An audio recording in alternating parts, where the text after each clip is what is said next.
pinasok ko ang ating larangan ng kultura na pinagmula ng aking karangalan at pangalan na hindi basta-basta pwedeng tapakan ng kahit na sino magusto sa aking magparatang. Ito ang buhay na pinasok ko ang ating larangan ng kultura na pinagmula ng aking karangalan at pangalan na hindi basta-basta pwedeng tapakan ng kahit na sino magusto sa aking magparatang. Halos masa identidad sa kakasulat ng kanta, pinag-usayan ng mga letra gaya ng obra kong pinta at humugol din ng oras tulad ng presong nasa rehas, naging aktibo sa paggawa sa pagiging patas at parehas. Buo sa aking saloobin ang nag-iisang mithiin na balang araw kilalanin mga sinulat kong awitin na hindi pwedeng agawin at hindi pwedeng harangin. Hindi to patimpalak na kayang-kaya mong dayain. Ang panulat, papel at utak na pinalawak na tangis ang data ay mikropono na aking hawak. Pagkat mikropono ay gagamitin upang ubusin ang mga nagtatangkang sumira sa aking layunin. Dahil ako ay umaasa sa pag-asang makamit kahit ito'y ilang taon na rin sa akin pinagkait, ay hindi lilisan sa mundong nilalakbay. Isa ka sa maganda pag ako ay nagtagumpay. Ito ang buhay na pinasok ko ang ating larangan ng kultura na pinagmula ng aking karangalan at pangalan na hindi basta-basta pwedeng tapakan ng kahit na sino magusto sa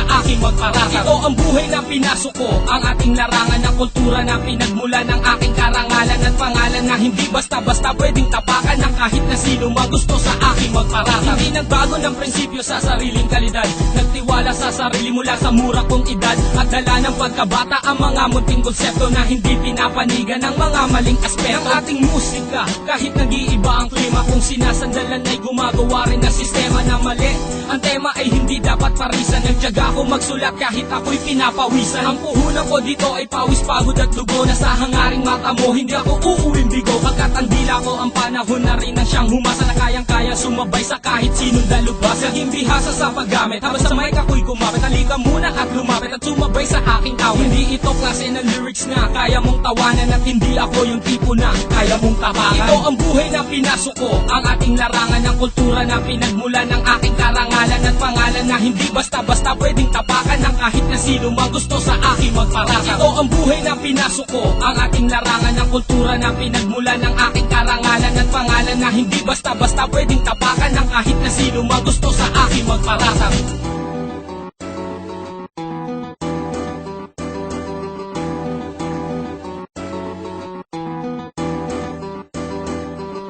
At dumating na ang aking pagkakataon, tinatamasa ko ngayon mga pangarap ko noon. Marami na ang bumabate kahit di ko kakilala, na kahit saan mapunta ay kanilang naaalala. Ang rapper nakapreso, nakaposa sang kamay, ikay kumapit sa speaker at baka ka matangay. At wag mo kong yayabangan, narating mo ang lahat. Ang pagsikat ng isa ay pag-angat din ng pangka, nagkalaman din ang pitaka at nagkaroon ng pera, pumipirma ng autograph at dumadami ang pamorma. Hindi ka bagay mag-artista para gumawa ng usap, pagkat ang aking pangungusap tadana ang siya sumulat at namulat sa industriya. At tulad kong apena, kung marami ang kalaban, mas maraming kakampi. Ito ang unang hakbang sa aking pakikipagtuos, mic ko sa real voice representing Los Talent. Ito ang buhay na pinasok ko ang ating larangan ng kultura na pinagmula ng aking karangalan at pangalan na hindi basta-basta pwedeng tapakan ng kahit na sino magusto sa aking magparatang. Ito ang buhay na pinasok ko ang ating larangan ng kultura na pinagmula ng aking karangalan at pangalan na hindi basta-basta pwedeng tapakan ng kahit na sino magusto sa